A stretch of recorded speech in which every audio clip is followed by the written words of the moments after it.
Today we're going to do flowers. My name is Abraham, and I work with the Pathfinder Club in the Irish Mission in a small city called Galway. Along with my wife, Sandhya, who also works with the Pathfinder and Adventurer clubs here in Galway, Ireland. Today we're going to do the flowers. It is a Busy Bee Award, and I will hand it over to Sandhya as she will read you through the requirements, and if you have the worksheet also, it will help. Hi everybody, happy Sabbath. Happy Sabbath, happy Sabbath. So as Abraham said, we're going to be taking through you the Flowers Award.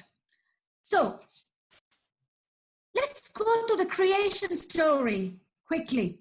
So God created the heaven, right, and earth. So one first day God created light, and then he went on to the firmament. Then we know the third day God created plants. So I want you to now close your eyes and just imagine. Imagine you are in the time when God was creating the third day. So he had created the plants and trees. So while he is creating in the process, imagine the trees are just coming, the plants are growing up. But just stop there and just see. If there was no flowers, if there was no buds in them and no fruits or flowers, how would that look like? Now open your eyes as you start seeing the little buds growing up. Now you can see the buds blooming out into beautiful flowers. Can you see in your imagination how that is turning out? If there was no flowers in the plants, I think it would just look green. And I think it would also look a bit dull. So now you can think how important it is to have flowers in a garden. Now, what are these flowers for? Are they just for looking at and getting beauty? Flowers are not just for beauty and attraction. There's several useful things from a flower. So flowers can be providing food for a lot of insects and birds and animals. They feed on the flowers. A lot of insects get honey from flowers. We get a lot of medicines from flowers. Flowers also help in pollination. And it also helps in making a lot of perfumes and scents. And as we discussed, decoration. Now, one of the important things that flowers can do is it can trigger your happy hormones like the dopamine, serotonin, which makes you feel happy. So I think it's very important to learn a bit about flowers. So today's award, we're going to do the following things, okay? So let's see the requirement. So to get this Flowers Award, you need to do the following things. So we will look at the list of 5 flowers mentioned in the Bible. Then we need to identify at least 10 flowers. We will do that. Then we need to tell what attracts bees and insects to flowers and what is it that they get from a flower. Then we need to look at the 3 ways in which the flower seeds are scattered. Then we have to do a game. Now, we may not be able to play the game online, but I will tell you how you can play this game at home, or when your club opens, you might be able to play that game in your club. So unfortunately, we won't be able to play that particular pollen game today. We will then go to the 6th requirement, which is making a bookmark using dried flower petals. Again, you won't be able to do that online today, but we will be able to give you the instructions as to how you can show you some samples, how you can dry the flowers and get a bookmark. And finally, the last one is take a bouquet of garden flowers to share with someone, which I'm sure if you have some flowers in your garden or make a walk down the wild gardens, you might be able to get some flowers and get that requirement done. So these are our requirements. I think pretty much we'll be able to cover most of it today. So let's move to our first requirement. I'm going to hand it over to Mr. Abraham, who would deal with that.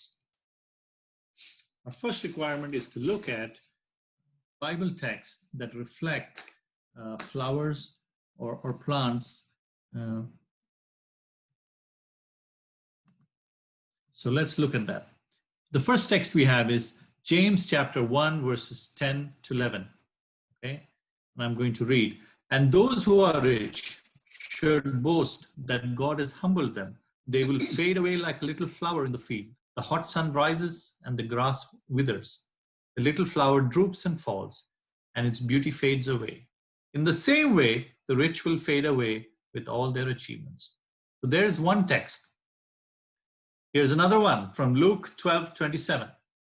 Look at the lilies and how they grow. They don't work or make their clothing. Yet Solomon, in all his glory, was not dressed as beautifully as they are. Here's another one I have for you. This is from Numbers 17, verse 8. When he went into the tabernacle of the covenant the next day, he found that Aaron's staff, representing the tribe of Levi, had sprouted, budded, blossomed, and produced ripe almonds. What an amazing miracle that happened in the time of Moses. And this is what an almond blossom looks like. Now, Song of Solomon, verses 2, verses 1 and 2. I am the rose of Sharon and the lily of the valley. Now, here's a little homework for you. If you can do this, comment or in the box in the chat. Can you tell me what the rose of Sharon means, or which flower does it refer to? And let's see if you can find out which one refers to the rose of Sharon and the lily of the valley. All right, Abraham has asked the question, so let's just figure out, can we give him the right answer? If you can find out today which flower or which plant is referred to as the rose of Sharon. All right. Okay, we have one. Well, Abraham, we don't have a we don't have a one answer dominating at the moment, so you might need to help us. Don't worry, because even the experts don't have a single answer. Very good. Very good. When I looked at the Bible encyclopedia, there are 4 different flowers that they refer to for that period in time. So some of it refers to crocus sativa, some of it refers to the saffron plant. So there's all different plants except for the rose, which when I first thought of rose of Sharon, I was thinking that I would see a beautiful rose, but it's actually a very different plant that they're talking about in the Bible. So biblically, the plants that are stated are different from what we actually think of. In fact, the rose of Sharon might even refer to a plant that is very close to a daffodil, which is Narcissus tazetta, I think is the technical term. But yeah, there are lots of different plants that are attributed to the rose and the lilies that we see. Here's another one from Job 15:31 to 33. Let him not trust in futile things, deceiving himself, for futility will be his reward. It will be accomplished before his time, and his branch will not be green. He will shake off his unripe grape like a vine, and cast off his blossom like an olive tree. Let's have a look now. What does an olive tree blossom look like? That's exactly what an olive blossom looks like, a tiny, delicate flower. And that is what Job was referring to in that book. Now we're going to look and identify 10 flowers. So how many of you know to identify at least 10 flowers? If you know at least 10 flowers, can you just put that in the chat? I'm sure we know 10 flowers, so let's show what we know, adventurers. And they're saying, yes, we know 10 flowers. Okay, let me just read some of to you guys. He says daisy, okay, poppy, rose. Okay, they're coming. Okay, daffodil, lily, sunflower, buttercup, bluebell. Now it's coming too many of them. Tulip. So obviously our adventurers are not just average adventurers. this is above the standard of adventures. They seem to be on the flower, like we say, Yeah. on the ball. They're on the flower. So That's I think correct. they have referred to a lot of the flowers that we have today. So this requirement only says about identifying 10 flowers, but looks like they already know more than 50 flowers. So right, so I think we'll be able to fly through this requirement. So I'm just going to take you through the list of the flowers in the list, and let's see if you can identify. You've already mentioned most of them. So I think we're going to fly through this. Yes, if you know this flower, please put in the chat box. Oh, I think that we'll know what this is. Okay, so the answers are coming in. Okay, some of them are correct, some of them are almost correct, but almost is not good. Okay, here it is. Okay, majority of the answers is saying daffodil. That is Well, correct. very good. That is daffodil. So we know that daffodils are yellow colored and they come up in the spring, and it symbolizes a new beginning. Okay, it can bloom up to last up to the flowers can last up to 3 weeks nearly. Now, how do these daffodils grow? All right, how do daffodils grow? It's a very important question, and I know that our adventurers know how to do. Okay, but also, guys, we need to remember today we are on a 15-minute short program. Let me just see how they grow. Okay, they grow from the ground using water and sunshine. Oh, sorry, I might have put the question in the wrong way. I just want to know, how do they reproduce, or how do the daffodils grow from? What do they grow from? Is it a seed or bulb or shoot or stem? Alrighty. Bulb. The answer is bulb. Okay. Now, mostly it is from the bulb, and that is what generally we prefer because it's quicker. But daffodils also can grow from seeds, if you didn't know that before. The only problem is it takes around 5 years if you have to grow a daffodil from a seed. But remember, it can also grow from seed, okay? I just wanted to put that little information there. Now, we see yellow ones, we see white ones, we see multi-layered ones, pink color. There's so many different varieties of daffodils that you can see these days, okay? Now, let's see. What can you identify this flower? Alrighty. So let's see.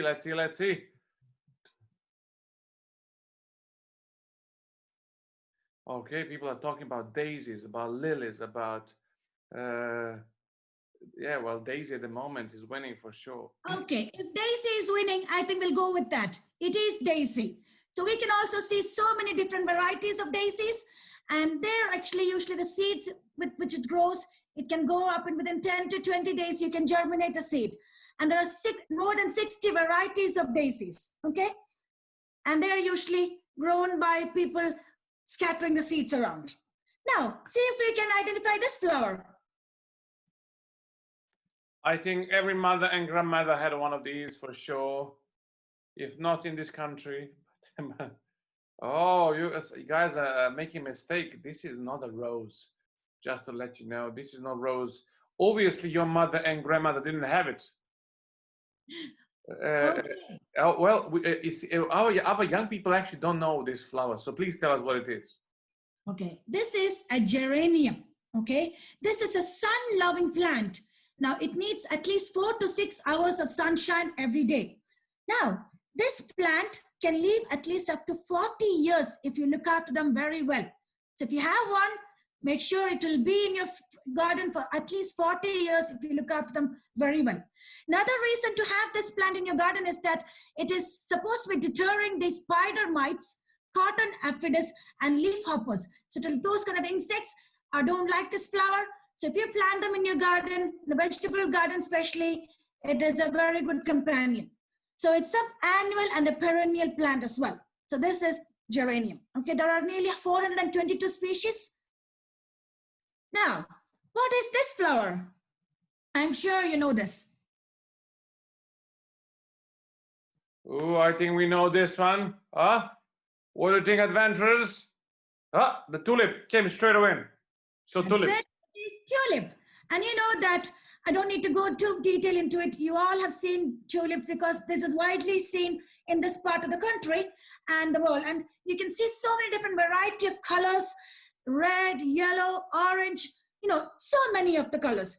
They also mostly grow from the bulb. And again, like daffodils, these can also grow from seeds. But it might take at least 8 years if you're trying to grow a tulip from a seed, okay? Now, it also needs a bit of shade and a little bit of sunshine, that kind of way, okay? How about this flower?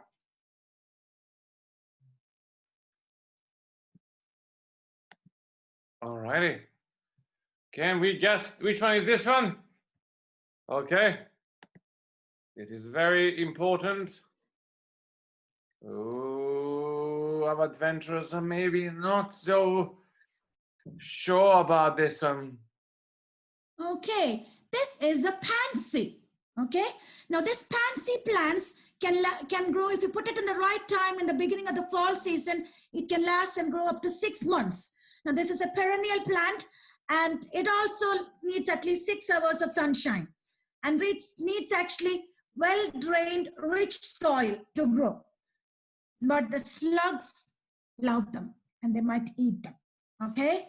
Now, what about this flower? Do the adventurers recognize this flower? This one, oh, we just saw the slide. We just saw the slide at the moment. There was a little bit of a delay between the question and now the picture. So let's find out. Adventurers, you need to help me because I do not know which one is this one. Aha. Oh, no answers at the moment. Oh, is this a tough one? Yes, nobody says. I'll give you a clue. This is called the queen of the fall flowers. Oh, that clue is. It also has another name. It's also called mums. Okay, it's the chrysanthemums. The mums. Wow. So it's also called, it's a chrysanthemums. They also come in so many different colors and so many different varieties. They're also sun-loving plants. And you can see this plant is actually, you can see these flowers in most of the bouquets and the shops and everywhere. And it's very colorful flower. Now, I'm sure no question of this one.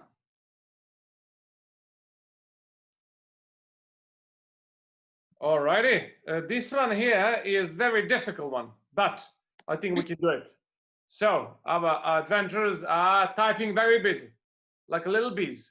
And they're saying, oh, some people are sticking the stickers and they're saying this is rose. That's correct. It is the rose. So you all know roses come in so many different colors, so many different varieties, thick ones, small ones, bunch ones, bushy ones. You can keep talking about roses for the whole day. They're so nice scented flowers, aren't they? What about this? Ooh, that is the one flower I think we should be able to recognize. Nevertheless, some people are putting a lot of question marks. What's happening here? Oh, are we going to be able to guess this one? Which one is this? All right. I'm so sorry. Actually, I know these flowers, but in my language. Okay, somebody says buttercup. Other one is saying, this sounds like a real, this sounds like a flower, but I don't know. Carnation. Okay. Carnation. It is carnation. It is a carnation flower. So this also comes in different colors. You can see in the orange color, red color, peach, white, so many different colors it can come as well. Okay, see the different colors of the carnation. Now, what is this? What is this? Oh, we did not expect to be doing the quiz today, but it is very good for us. People are saying it's Daisy. Is it Daisy? It's not Daisy. All right. It's Gladiolus. Gladiolus. Yes. Good. It's like a stem comes up and you see loads of flowers, one after the other on that. So different colors again. So that is Gladiolus. How about this? All righty. People, the answers again are very, very different. So instead of us making mistakes, you tell us then what it is. It is iris. Oh, let me just see. Did anybody say iris? Yes, David said it's iris. Oh, very good. And a few others said it's so well done, adventurers. Well done. What about this? Oh, that one smells very beautifully, if I remember properly. Yes, you're correct. My Bob loves flowers. That's beautiful. She probably could live easily in a greenhouse. Okay, people are saying quite a few different answers. They're saying lily. That is That correct. is correct. It is lilies. Okay, again, it comes in different colors. It has very nice perfumed scent, okay, which can travel and linger a good while.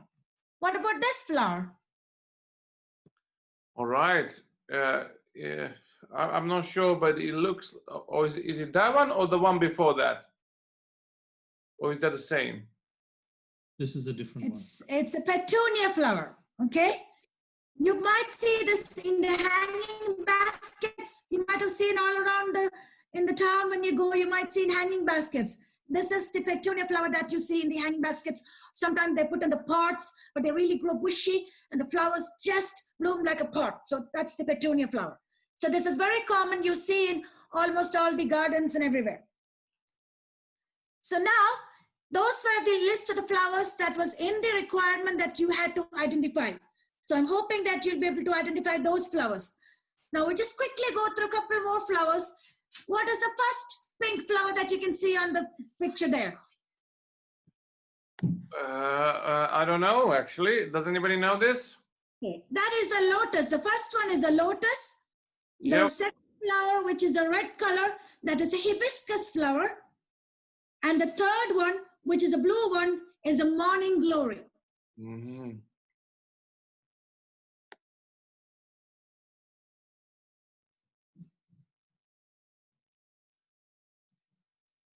Now, here you can see the white flower, that is a jasmine flower. It's really got nice perfume scent. And then the yellow one, I'm sure that the adventurers can guess that. Yeah, that one looks very familiar. Oh, and everybody's writing it is a sunflower. That is correct. Can anybody tell me what this flower is? Are you talking the one on the left-hand side of the? Oh, this one. Ooh. Only thing I know, it's meat eater. He eats meat. Goes to McDonald's. Ah, very good. Now this flower is called the Rafflesia. It is about 3 feet across, sometimes more. It weighs about 15 pounds. Okay, it's a parasitic plant and has no leaves, roots, or it's no visible leaves, roots, or stems. And this has a very specific area. It comes from the rainforests of Indonesia. Okay, and the amazing thing about this, you can find a single flower that weighs about 15, 16 pounds. So, and about 3 feet across. Okay, I have one more unique flower, and it's this one. It's called the Titan Arum. It's a huge, huge flower. Now, the unique thing about this flower is it smells of rotting flesh or rotting meat, so that it attracts pollinators that way. And also, it can weigh about 170 pounds and grows up to 7 to 12 feet.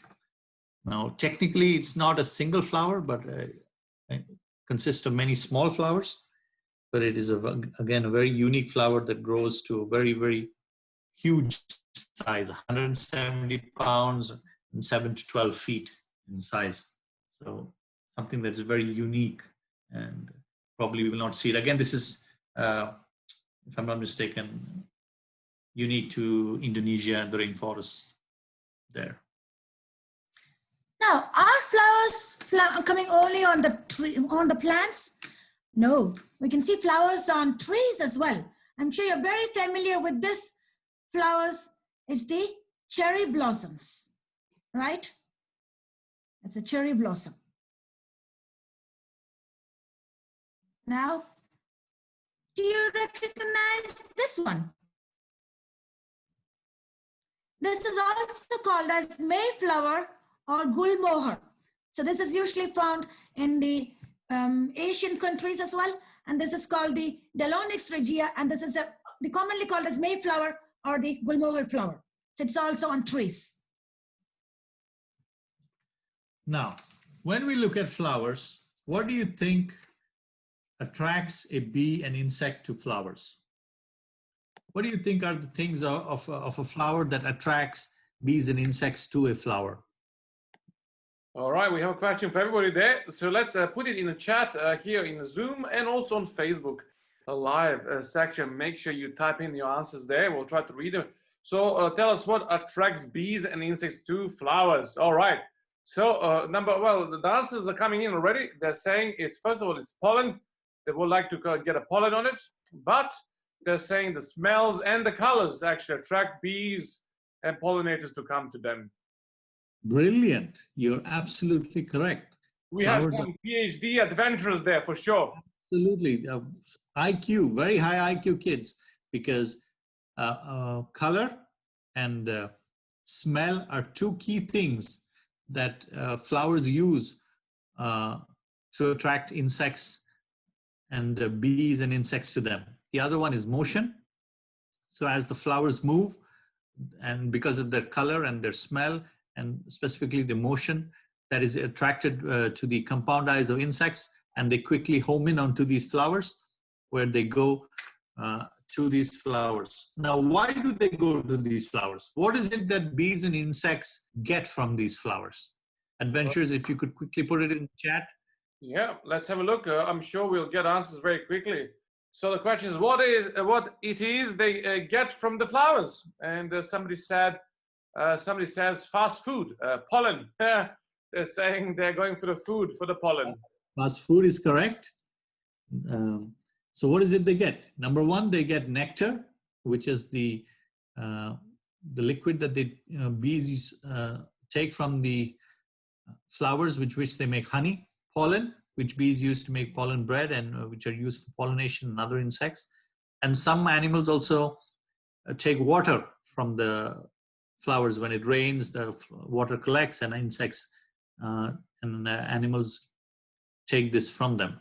Can the adventurers name a bird that collects nectar from a flower? Whoa, that's a bonus question, which has nothing. Oh, actually, does have a lot to do with the flowers. Which bird is collecting this? Oh, if you only saw Abraham, how quickly this came through. Well, they all say it's a hummingbird. Ooh, right on, right on. That is correct. I'm impressed at the speed of your response. Now, here's a bee collecting nectar from a flower. Now, 3 ways in which flower seeds are scattered, or what we call seed dispersal.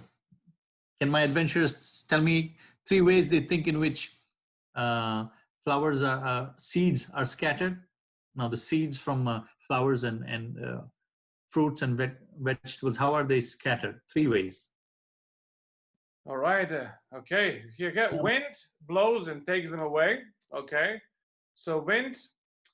Some people are saying, are you able to see the comments, Abraham? No, I'm not seeing. No, that's fine. That's fine. Okay. Some animals and some insects, they're saying. Very good. Okay. Now, flower seeds are scattered by more than 5 different things, but we look at 3. Okay. There's birds, there's wind, there's insects, and animals. Okay. Now, we're going to look at them each, and then we'll look at it a little bit differently. Now, birds. How do birds scatter the seeds?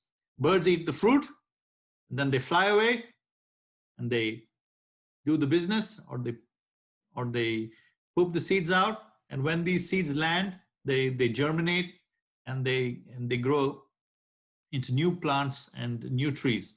So the birds are crucial in that case, as they can probably carry the seeds further than maybe others. absolutely correct. They really are able to move them very, very far in that manner. Okay. Now wind dispersal. If any of you have looked, which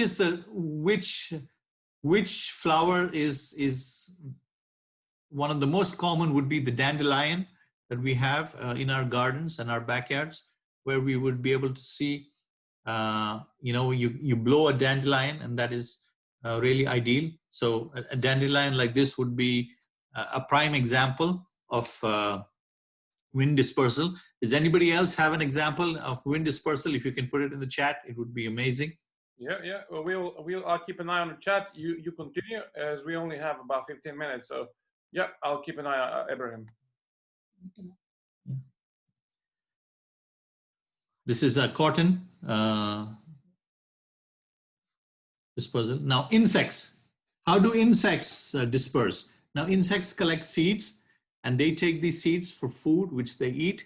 And sometimes when they store all of this in their underground burrows and in their homes, these grains that are stored, when they come into contact with water, they germinate and grow into new plants. Okay, so that's another way that insects like ants, etc., help move grains and seeds as such. Animals. How do animals do this? Animals do it similar to birds. They eat it and they transfer fruit and things like that, and as they go about different places, and they do when they poop out, the seeds grow in that to new trees and plants. But also some animals carry the seeds, because the seeds have spikes or burrs, as we call it. And as you can see on the side, the dog there has all kinds of seeds stuck to him. So as he goes through a field, these things cling onto him, and they get stuck on him, and they move off. And then somewhere down the line, he shakes them off, or they come off him, and then that's where they grow. So that's another way that they can actually move or are dispersed by animals. Fire is sometimes a cause. So with pine cones, when they burn, there's a resin that is coating them, that is burnt off, that enables them to grow. Quick question for our adventurers. Can you tell me one seed or fruit or nut that is dispersed by water? It's not in what I have, but let me see if you guys can remember. The question is there for us, just in case you didn't hear it. Do you know which seed is dispersed by water? Okay. Somebody says walnut, coconut. Coconut is good, on the point. Coconut is designed and built with its own flotation device, that it will move from place to place in the sea, specifically via water. So very, very good for whoever got coconut. Now, on to our next point. The fifth requirement is to play a pollen game. Now, as I mentioned earlier, we may not be able to play that game now, but I can explain the way in which you can do this game at home, or when your club reopens, you can do it as a group. So for this, you will need a butcher paper, or you can take a big newspaper. And then you need to cut flower petals of at least 4 feet width. So you put them on the floor, on the flat, and then take few petals, at least 4 feet width. In the center of the flower, you need to place a cup of sugar water. Okay, so for understanding, you can use either butcher paper or newspaper, cut few petals out of it, and put it in the shape of a flower, put it on the floor. In the center, keep a cup of sugar water. Then sprinkle some powder around the rest of the petals of the flower. Okay, then each child who's playing the game should be given a separate straw, Remember, we are in social distancing time. So for this, I would recommend that each child should be given a separate straw and a separate bowl of sugar water. So each time when a child is switching, make sure the sugar bowl water is also switched, okay? And let the child try to suck the sugar water from this bowl without touching the pollen. So the idea is the child has to try to suck the sugar water without getting the powder onto your straw. And when you try to do this, you will see that how difficult it will be to get the sugar water without touching the pollen. Okay, I mean the powder. So if you look at the flower, it's a similar way. When the bees or things go in for the sugar, the nectar from the flower, it's very difficult for them not to touch the pollens beside it. Now, sometimes they might manage without, but majority of the time, they will end up touching the pollen. So in other words, they help in pollination. So that's a nice little game that you can play in your home or when you get back in your club. Now, this is our second last requirement, is to make a bookmark using a dried flower petal. So have you ever tried drying or pressing a flower? Has any adventure tried this before?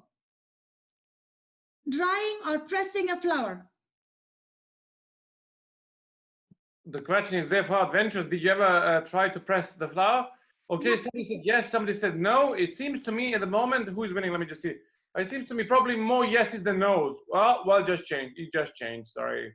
So okay, tell us a little bit more about it. If you've done it, you know it. For those of you who have not pressed a flower, it's not very hard, okay? So main thing is, probably this is a good time when there is not much rain, when the summertime, when you can pluck some flowers which are dry, because in the rainy season, if there's a lot of water, you'll have to go through the process of drying it, and it takes a longer time.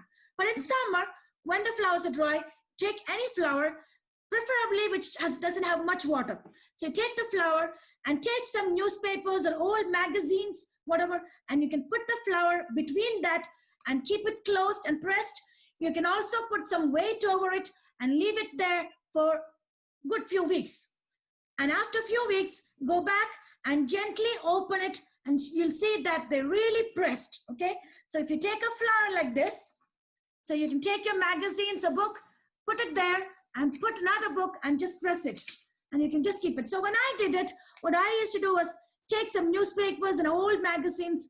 Never try with your good book, because sometimes the flowers have the water moisture can start going down to the papers. So if you want, you can also put some tissues in between.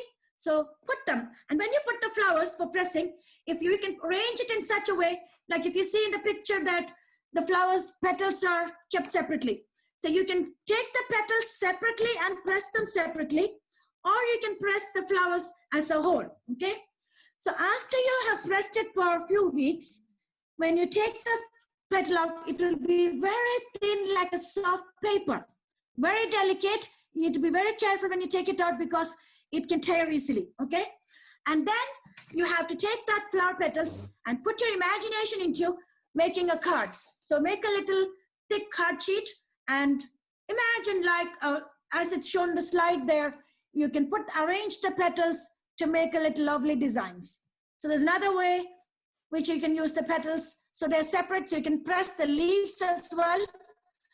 So you can match different leaves and different flowers, put your own design and make your own card. This is just a buttercup. This is an easy one. It's very easily available in your garden. Just pluck them, press them. So you can press them with the stem as well for the buttercup. It's very easy, even the buds. So you can use the stem as well, put some other leaves as well, and create your own bookmark. So if you have not tried it before, I suggest you try it this time. It is a real fun. It's just that you need to be a bit patient. You might need a few weeks to get the result. But this is a good time when there's plenty of flowers around. You can press them. Then you can take a nice notebook and keep all your pressed flowers and label it and keep it closed. You can keep it for years. And they get thinner and thinner and more beautiful as the time goes by. There's another flower there. Few flowers put together. Okay, so you can make a bookmark in that way. And if you want to save and protect it, you can put a plastic cover over it and protect it. Also, I just want to remind everybody else, if you decide to go, if it's possible, go one slide back. If it's possible, guys, please, if you decide to press the flowers, please take a photos of them and send us to us. Every Wednesday, we publish all the photos. So here is the email address from which you can send dan@advantage.uk. We would love to see your pressed flowers. We know it takes a little bit of time, but actually, you know, some of you would be able to do it quite quickly. So if you like to do some pressing of the flowers, please do take photos and send it to us so we can share with everybody else. Here I'm showing, take your flower. You can just press it in a way you want, arrange it like this. Okay, can you see it? You can just press it to get the shape you want and put another paper or tissue and then close your book. And then put so many books over it and keep it away safely for a few weeks. So that's how you press. Some people also try putting them in between and ironing it out. I personally haven't tried that out, but you can see on the YouTube different ways where some people, even if you can't wait many weeks, you can try that way as well. But the best way I would suggest is to put it in some book and keep it for a few weeks, and you will be able to get the best result. All right. Now, this is our last requirement. Now, if you have some flowers, you can make a small bouquet or a arrangement of flowers that you can give somebody. These are flowers from my garden that we quickly got. We have some dahlias that we have here. So if you can find some of them and make a little bouquet that you could give to somebody that you know, somebody who's sick, and help them out, it would be a nice gesture to show that you care and you're thinking of them. So you can get some flowers from at home, or there are some lovely wildflowers available this time. It would make a very beautiful arrangement. You could even put it in a little vase or a bouquet with a ribbon. You can use your creativity to do that. I have a quick question before this thing. In the comment section, let me know of all the flowers you saw today, which was your favorite, or which flower you liked the best. Excellent. All right. So let's just put it in the comments. I stopped sharing your screen, Abraham, so that we can see the flower better. If you want to go share the screen again, you can do it again. All right. Okay. So Abraham, when it comes to the last requirement, again, if you decide to make a beautiful bouquet, or if you decide to actually give a flower to somebody in a pot, please do send us a picture of that as well. We would love to see it on dan@advantage.uk. All right. Abraham, we have about 2 more minutes. Sorry, one more question, just to adventures. Like when you give a flower to somebody, I think I mentioned at the beginning, what is the purpose of giving a flower to somebody? It's a very good question on which we do not have answer at the moment. Adventurers, you need to help. So what is the purpose? Just a reminder, as I told you earlier, flowers can trigger your happy hormones, okay? It can trigger your happy hormones like dopamine, serotonin, and so many. I know they're very hard names for you little adventures, but just remember, they can trigger or activate your happy hormones, which means when your happy hormones are activated, you feel happy. So when you give a flower to somebody, or the sight of a flower makes you feel happy.